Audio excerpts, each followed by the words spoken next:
My wife let her parents humiliate me at our wedding. So I left, and I'm happier than ever being divorced. I'm terribly confused and in a pathetic situation. I, 33, left my wedding 3 days ago and haven't heard from my wife, Yaz, 29, since. It's all because of how her parents, Andy and Susan, behaved at the ceremony. They treated my parents and me like trash. It wasn't the first time they'd gotten on my nerves, but it would definitely be the last, especially since my wife sided with them. She had generally been a supportive person, and this was the first time she didn't support me, but her absence and lack of interest in contacting me spoke volumes. Yas's parents never thought I was good enough for their daughter financially. When they found out I worked as an entertainer, they started treating me like I was beneath them. According to them, Yas should have found a man with a real job, like her sisters. The oldest is married to a real estate entrepreneur, and the other to an engineer, which they consider conventional jobs. It doesn't bother me that they had high expectations for Yas. Any parent would want that for their kids. But having expectations is one thing, and humiliating others because their profession isn't conventional is a completely different thing. Her mother even tried to convince me several times to change careers, but I stood my ground, and she called me a stubborn fool. I didn't even bother explaining how complex and profitable my job could be after seeing how closed-minded they were. To them, entertainment was a childish hobby for people who didn't want to grow up and do meaningful things in life. A children's hobby is how her father described it. The first time I went to their house was for her mother's 55th birthday. I had never felt so out of place in my life. At dinner, everyone said a few words about Susan. When it was my turn, I was nervous because it was the first time meeting her, and it wasn't pleasant at all to feel comfortable saying nice things. Still, I said some generic kind words. She wasn't happy to hear me. She started talking to someone else while I was still speaking. She didn't even thank me or acknowledge me. She acted like I didn't exist. Yas's brothers-in-law were kind to me. They treated me like a friend, but her parents ignored me, which was really embarrassing. I talked to Yas about it, and she agreed her parents were cruel to me. She assured me they would eventually adjust. They just needed time to get to know me. I understood that parents from another generation don't understand modern professions, so I let it go. Since then, I stayed away from them. I made it clear to Yas that her parents didn't like me, and I wasn't going to force myself to impress them. I would be cordial with them only in unavoidable situations, nothing more. One of those occasions was our engagement party. Oh my God. Yas called them to invite them, and they made a huge fuss about getting the invitation only a week before. They wanted to be involved in the preparations. Her father said, "How dare you think that Dan and Mike, the other two sons-in-law, will be able to attend? You can't expect them to drop everything to come. They are busy people with real jobs." Yas explained it would just be a small party with our parents and a few close friends, but they wanted a big party and to invite their entire extended family, including Yas's sisters with their husbands and Yas's aunts and uncles. The list was endless. Let's just say they wanted to add about 15 more people from their side. Her mother said, "If you don't have money for a big party, we can finance it." Yas declined the offer, saying it wasn't about the money. We wanted a private ceremony. Susan insisted that at least Yas's sisters and their husbands should come, that adding 4 more people wouldn't hurt. I said it wasn't about 4 people. It was about being fair. I wasn't going to invite my siblings, and neither should she. I'm as close to my siblings as she is to hers. Since we didn't give in, her parents didn't attend either. Yas told me their excuse was that they were busy and already had other plans they couldn't change because we had invited them with short notice. I wondered what could be so important as to miss their daughter's engagement. At least if you lie, you should do it with something important. The truth came out months later when we went to Yas's grandmother's funeral. Dan and Mike congratulated me on the engagement, and her parents also gave me a half-hearted congratulations. Out of courtesy, I said, "I wish you could have attended." To which her father replied, "Oh, we had better things to do with our time." I immediately asked, "And what was so important?" He was speechless for a moment and then said, "Nothing. We had a cold beer and watched football." Yas's mother quickly interrupted and made excuses, saying they had to greet other people. I told Yas about this, and she admitted she knew her parents deliberately skipped the engagement, and that had been the excuse, that her father wasn't going to miss the Sunday football game for our engagement because we had invited them with short notice. I know this is going to bring a lot of comments saying I should have broken up with her, but let me tell you, these were just a couple of incidents in 4 years. Aside from the issue with her parents, Yas was an incredible person. We hardly argued about anything. She wasn't demanding. She was the most loving and secure person I had ever met. However, things changed during the wedding planning. I had told her I wanted a small wedding with few guests, but she insisted on having a big wedding, including her aunts, uncles, and her sisters with their husbands. She argued that since we had already had an intimate engagement, we should make this ceremony a bit bigger. Somehow she convinced me to agree to it, because everyone wants their siblings close on their big day. I invited mine too. Also, she offered to cover 70% of the food costs since she had more guests. It seemed like a fair deal. The rest of the preparations went smoothly, but I feared what might happen at the wedding. And let me tell you, some of my worst fears came true that day. I introduced her parents to mine, and the atmosphere was ice cold. Andy and Susan barely smiled. However, when they found out my parents are professors, my brother works in aerospace, and my sister is a teacher, they approached my parents again and said, "But how did he turn out the black sheep?" My parents firmly replied that they had raised independent children capable of making decisions for themselves and that they didn't meddle in our lives. That should have been a direct slap in the face to Andy and Susan, but they are shameless people. Andy started telling everyone that I wanted a small wedding because I couldn't afford a big one. His words. He said, "Tell him he has a big family and everyone needs to be there. Tell him to take out a loan, go into debt, do whatever it takes to have a big wedding. In the end, it's his fault for choosing a hobby as a profession instead of a real man's job." It hurts, doesn't it? Wait, there's more. My brother overheard them say, "I told him I would only bail him out in an extreme situation, that I would do it for my daughter's sake." Susan wasn't far behind with her poison disguised as courtesy. She said, "Take good care of my daughter. You got a full package, my precious girl and all the good things that come with her, and most importantly, us, who will always be there for her." I thought, I know I'm not as rich as her other sons-in-law, but I am perfectly capable of supporting and taking care of a family on my own, my immediate family, which is my wife. I'm not going to support parasites like my in-laws if that's what they're implying. While I was still dealing with all this, Andy got up to give a speech about how he and his wife would do their best to accept their daughter's love for me, even though I was far below their expectations. He laughed and tried to be funny, but it wasn't. Nobody except him and Susan found it funny. He also talked about making sure my children got a good education and didn't end up like me. My mother left after that, and my father had a pained look on his face, though with a slight smile to hide it. When I looked at Yas, she was completely calm. I tried to stand up, but she stopped me, telling me to keep my composure, that it was our wedding. It was when Susan added that she hoped my children would be respectable and ambitious people that I lost it. She was mocking me at my own wedding, after I had agreed to marry her daughter and become part of their family. I couldn't take it anymore. I grabbed the microphone to say a few words. I thanked them for their speeches before introducing my family, reminding everyone that Susan was a stay-at-home mom and had never worked to earn her own money, while Andy had a photocopy business that closed after their 2 daughters married rich men. My words were clear enough for everyone to understand. Yas tried to stop me, but I pulled away from her. I held the microphone firmly and walked towards the aisle. I said, "I understand the importance of self-respect and how embarrassing it is to live off others. I'm sure Andy and Susan can relate to this because, unfortunately, they depend on their daughters. Folks, I assure you I work enough to take care of my family. And very well. Also, don't hesitate to tell me my share. I know that, like your other sons-in-law, I'll have to pay a tax for marrying your daughter. Don't worry, I can handle it." I could see them burning with rage. Yas was yelling at me to stop.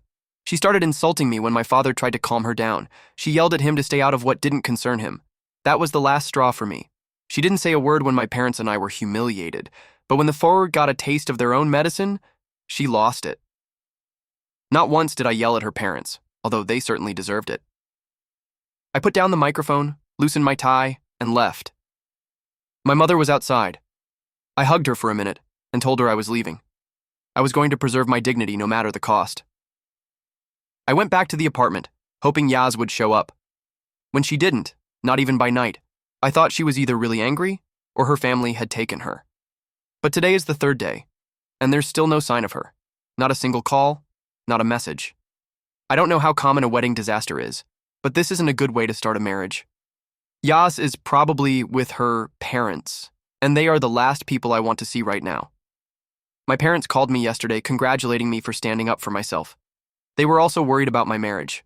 They said if I trusted Yas, I should contact her and support her, but also make sure to cut ties with her family, especially her parents, if I wanted a peaceful life.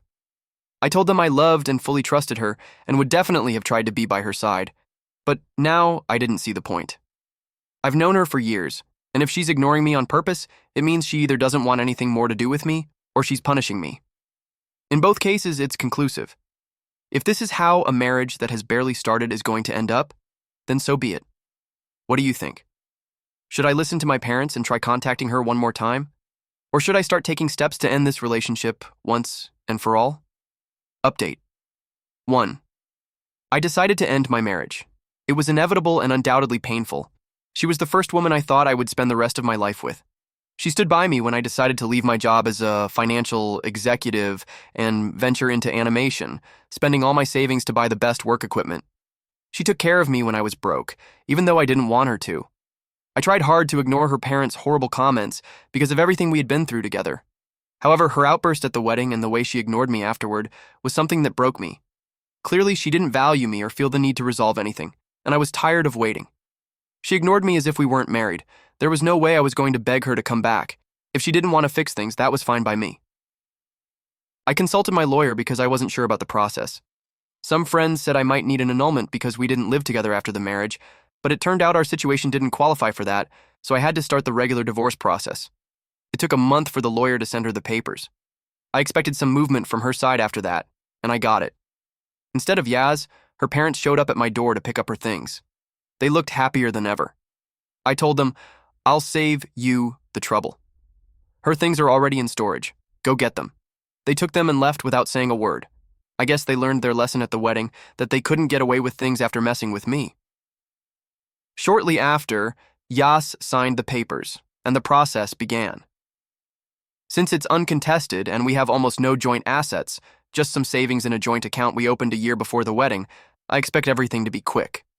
The juicy part of the update is Mike, Yas's brother-in-law. He's the engineer married to her middle sister, Han. He contacted me to thank me. Apparently, the drama at my wedding was beneficial to him. He was surprised to discover that Andy and Susan were surviving on the money their daughters gave them. He had no idea his wife was withdrawing hundreds of dollars every month and giving it to her parents. Han had access to their joint account. The guy was killing himself working 10 hours a day to give his family a good life. He trusted his wife with the finances, and she was sending the money to her narcissistic and entitled parents. After my speech at the wedding, he asked Han if there was any truth to what I said. She replied that I was talking out of spite, and it wasn't true. Then he checked their account and found out. When he asked Han about those transactions, she initially tried to pass them off as random expenses, but he insisted, and she ended up confessing in tears that it was a loan and her parents had promised to pay it back. She said Andy had had to close his store during COVID and hadn't been able to recover since, so she was helping him out for now. He told her, "Can't you give a monthly loan? And what's Andy's plan to pay it back? Is he going to open a business or look for a job? How is he going to make a living?" She had no answer. He put an end to all this by adding himself as the primary holder of the joint account, blocked her access to her card, and threatened her with severe consequences if she ever spent another cent on them behind his back. After venting, I laughed and told him that at least someone benefited from my wedding disaster, and we had a laugh. He told me he had no idea his in-laws were so cruel to me because they were always very sweet to him. And of course, why wouldn't they be? He earns very well. He suggested I tell Dan, Yas's older sister's husband, who didn't attend the wedding because of work, in case he was also in the dark. I politely refused to get involved in that family's affairs. I told him I was already out of it and didn't want to get back into that mess, but I told him he could do it since he was still part of the family. For this reason, Mike spoke to him and asked if he was aware. Dan said his wife had told him that Andy and Susan needed financial help from the beginning of their marriage and that he was okay with it. He earns enough, and giving them a few thousand didn't affect him. She got married before COVID, so the closing of Andy's business has nothing to do with their financial situation. They had always depended on allowances from their daughters. Mike writes to me now and then. I wouldn't say we're friends, but he seems like a good guy. Last week he called me again and told me his marriage is in crisis because Han argues and complains about not being able to help her parents anymore.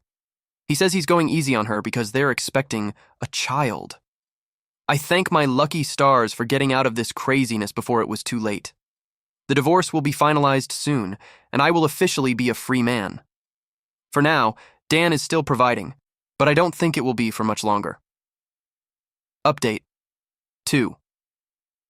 If we were still married, today would have been our first anniversary, and to this day, Yas's attitude towards the divorce still surprises me every time I think about it. She totally ghosted me.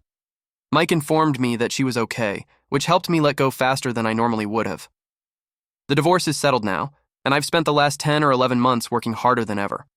With no other obligations, I've dedicated 100% to this. And when you focus on a single goal instead of several, things usually turn out pretty well. But because of the wedding commitments, I couldn't go all in at 100%. Now I'd say it's even more than that, it's 110%. When everything ended, I felt like I had nothing left to lose. Yas wanted to go to Hawaii for our honeymoon, and I had saved up to make that dream come true. After the wedding disaster, I took that money out and upgraded my equipment even further to enhance my shows and be able to charge more money per gig. Not only that, I'm expanding. I have enough equipment to provide different kinds of shows. I created paid online courses, expanded my knowledge, and that's now generating a steady stream of income for me. It takes up all my time, yes, but it's definitely worth it.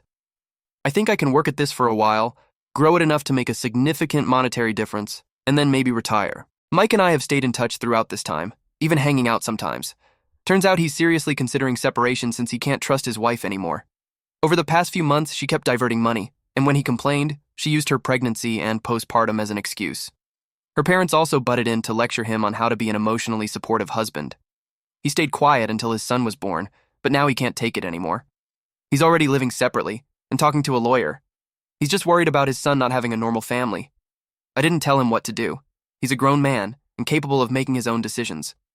Sometimes I wonder how Andy and Susan can be so self-serving to the point where they're willing to ruin their daughters' marriages for their own benefit.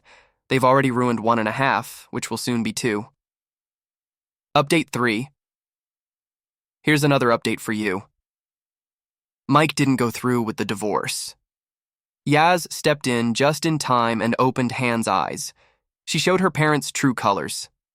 After the disaster at my wedding, Andy and Susan took Yaz home, and apparently, they manipulated her against me.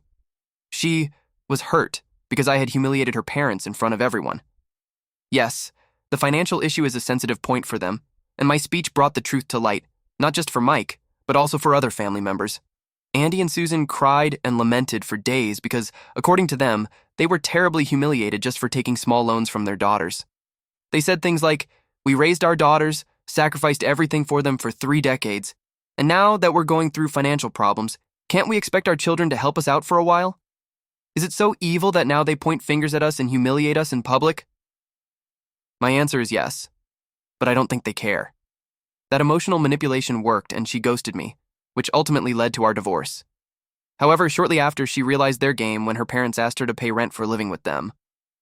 She quickly moved to a friend's house before getting her own place. Her mother constantly reminded her not to repeat her mistakes and to find someone suitable this time, and by suitable, she meant someone rich, someone who would become her next piggy bank. Yaz snapped and cut off all contact with her. Apparently, she confessed to Han and Mike that she wanted to reach out to me to apologize, but she felt too much shame and knew I wouldn't give in, so she preferred to stay away in silence. For now, Yaz and Han have cut off financial support to Andy and Susan. Mike and Han plan to move out of state to get away from all that toxicity. Even knowing all this, I have no intention of getting back together with Yaz because her remorse can't undo the damage her parents and she caused me. We are better off separate. That's all for now. If anything new related to this topic comes up, and I hope it doesn't, I'll definitely leave an update. Update 4. Here's a long update for you. Maybe not so long in words. I'll know when I finish writing.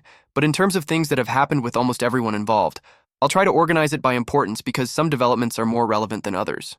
For example, Mike and Han have moved to another part of the country, and that's not as important as other things I'll share here.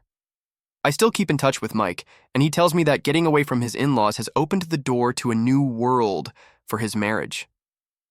It's as if being trapped in the gravitational pull of my former in-laws generated some kind of magnetic effect. Now they have a normal relationship based on love and respect. Or at least that's what Mike tells me. I'm not there to verify it. So as long as he's happy, I'll be happy for him too. I also have reasons to be happy because my business is at its peak. Both in the comments and my former in-laws mocked me for leaving a well-paying job to work in entertainment. Maybe you need some details to be convinced, or you can just keep living in your bubble. When I said entertainment, I never meant children's parties, inflating balloons, dressed as a clown, charging $100 an hour. I don't want to give details that would identify me, but if your clients are famous rappers or athletes who throw parties and need an entertainer, prices per night can be $10,000 or $20,000. Just a few parties a month and the income is excellent. On top of that, I have my paid course where I teach about this profession. You can earn $40,000 or $50,000 a month, and with that money you can retire in a few years. But if you still think leaving my finance job, which paid $150,000 a year, was a bad idea, fine by you. And no, I didn't earn that money when I was about to get married, but I wasn't doing badly either. My former in-laws just couldn't see the potential. They only thought a normal job in a cubicle was what would benefit them. Anyway, the world is full of short-sighted people. I'll probably talk about that more later when I tell you some things about Yas's brothers-in-law and my former in-laws. Yas finally spoke to me. I guess she gathered the courage to apologize. We talked for a bit, and then she apologized for everything. I accepted her apology. I don't hold a grudge against her, so I wasn't going to be petty and tell her I didn't forgive her just to annoy her. My life is too happy right now to get angry about small things. After apologizing, she kept looking at me as if waiting for something more. I didn't know what, so I just stared back. Maybe she expected a kiss or something. I don't know, but from what she said next, I think she thought my forgiveness was the first step to getting back together. I had to stop her pretty quickly when she started talking about us, because I have no reason to go back. We had our chance. And she wasted it. I'm dating someone new now, and there are no in-laws in sight because they have already passed away. It's not that I'm glad they died, but their absence certainly makes things easier. Although from what my new girlfriend tells me, they seemed like decent people. That brings us to the in-laws who haven't been decent, the previous ones. Dan was laid off from his job a few months ago. Nothing strange, restructuring and all that. It happens when you work for someone else. The day they don't need you, they can fire you. That shows that having a conventional job is no guarantee either, and it wasn't for his marriage when his in-laws started pressuring him to find another job and contribute to them again. They had already lost 2 sources of income. A third was devastating. I think this is getting longer than I thought, so I'll just say that Dan asked his wife for a divorce. And that was that. Then Dan came to my house one day and asked if he could use my camper to sleep in, but I told him no because I never had one. Yeah, I like that story, just like the one about the mother bear, which always makes me laugh the most. That's why I knew when I changed the real names I had to use that one. But no, he never asked to use my camper that I supposedly slept in when my in-laws kicked me out of the wedding, because I never had a camper, nor was I kicked out of the wedding, nor was I homeless. Now, no jokes, my former father-in-law has looked for a job. I don't know what kind of job it is, but he has to work now that he can no longer exploit his daughters. He still has one card left, the recently divorced daughter, but hopefully she's learned something from the other 2, and when she gets married, she won't do it for money. And that's about it. For me, all of this feels very distant now, considering I started my publishing journey about 3 years ago. I don't regret it because it's been fun up to a point, or at least the last few updates have been. I hope to have another one in the future. But if not, it's been a good ride, don't you think?